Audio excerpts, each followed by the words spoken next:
There's an invisible script running in the background of your brain right now. It is quietly deciding exactly how much money you'll make, who you'll date, and whether you'll quit the next time things get hard. But here is the most terrifying part. You didn't even write it. It was installed by the people around you, your parents, your teachers, your environment before you were 7 years old. Psychologists politely refer to these as core beliefs, but that's a sanitary term for what they actually are, an operating system. And right now, there are two completely different operating systems running human beings on this planet. One guarantees you will fail no matter how hard you try. The other almost guarantees you will succeed, eventually, as long as you stay in the game. I want to show you the difference, and it starts with a rather dark experiment from the 1960s. A psychologist named Martin Seligman ran an experiment that permanently changed how we understand human failure. He put dogs in a cage where they received mild, but annoying, electric shocks through the floor. One group of dogs had a lever in their cage. If they pressed it, the shock would stop.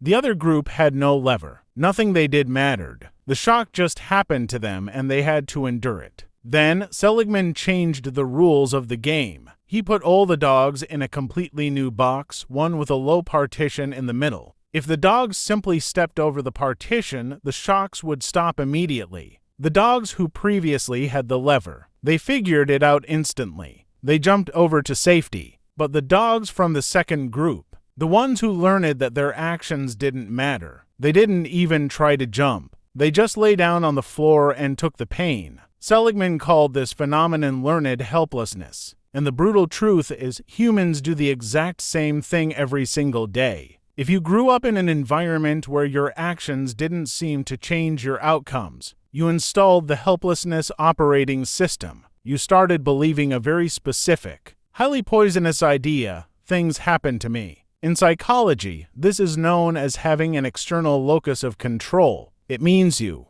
believe the forces dictating your life are entirely outside of your influence. You blame the economy, your bad genetics, your toxic boss, the YouTube algorithm, or just terrible luck. And the most insidious part, you're usually right. The economy actually is bad right now. The algorithm is often unfair. People really are toxic. But being right is the ultimate booby prize. Because the exact moment you decide the external world is responsible for your situation, your brain permanently stops looking for the lever. You become the dog lying in the box, taking the shocks, perfectly justified in your misery. You get to be right, but you also stay stuck forever. Now let's look at the other operating system. The people who actually succeed, and I mean the ones who build things that last. Not just lottery winners or overnight. Sensations operate on an internal locus of control. Their core fundamental belief is completely different. I make things happen. When they fail a test, it's not because the teacher hates them. It's because their study methods were flawed.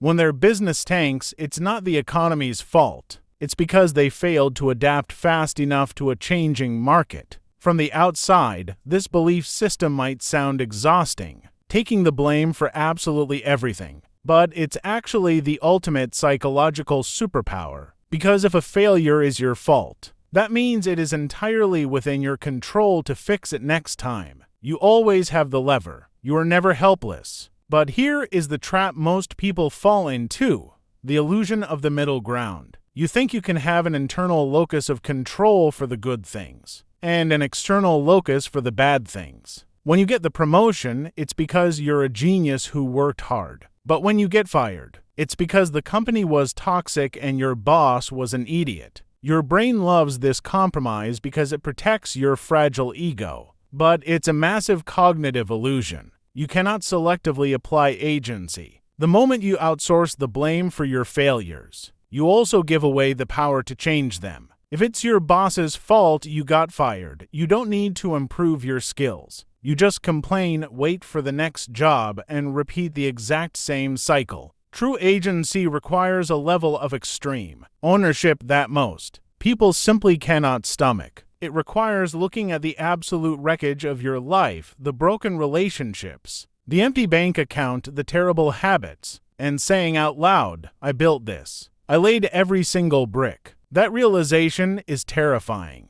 It can induce absolute panic, but it is also the single most liberating moment of your entire life, because the person who built the prison is the only one holding the keys to unlock it. So, you might be thinking, okay, how do I actually uninstall learned helplessness and replace it with agency? You can't just repeat positive affirmations in the mirror. That's a band-aid on a bullet wound. Your brain knows you're lying. You have to prove your brain wrong with undeniable, concrete evidence. You have to manufacture small, almost ridiculous wins. I'm talking about making your bed the second you wake up, drinking a glass of water before looking at your phone, doing exactly one push-up every single time you say you're going to do something. And then you actually do it. You cast a vote for your new identity. You're slowly, deliberately convincing your nervous system that your actions dictate your reality. You're proving that the world responds when you push against it. And once your brain finally clicks and realizes, "Oh wait, I'm holding the pen," everything shifts. The partition you thought was impossible to jump over starts to look a lot smaller. The shocks don't hurt nearly as much, because you suddenly realize you know exactly how to stop them. The world stops being something that just happens to you and starts being something you act upon. You just have to decide right now, today, which operating system you want to run. The lever is right there. Anyway, I'm collecting donations in the form of subscribes to fund the next video.